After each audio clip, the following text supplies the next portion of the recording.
ଶୁଖୁଆ ଭଜା ଚାଲିଛି। କଥାରେ ଅଛି ସକାଳୁ ଗାଧୁଆ ଭଲ ଯଦି ଦେହରେ ଯାଏ, ପଖାଳ ଖାଇବା ଭଲ ଯେ କିଛି ଭଜା ଭଜି ଥାଏ। ଶୁଖୁଆ ଭଜା ଆଉର ଭଲ କିଛି ନାହିଁ, ପଖାଳ ଖିଆଯିବ। ଶୁଖୁଆ ଭଜା ଚାଲିଛି, ପଖାଳ ବଡ଼ା ସଇଲାଣି, ମଞ୍ଜା ବି କଟା ସଇଲାଣି। ମଞ୍ଜା ତରକାରୀ ଗୋଟେ ହେବ।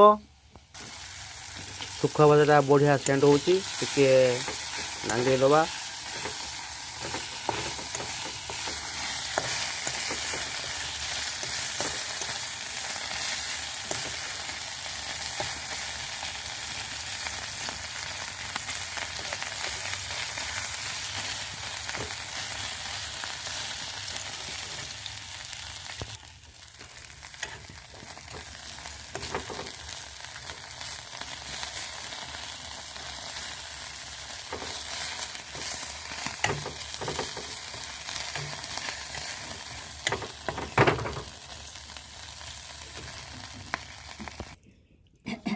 कर दो।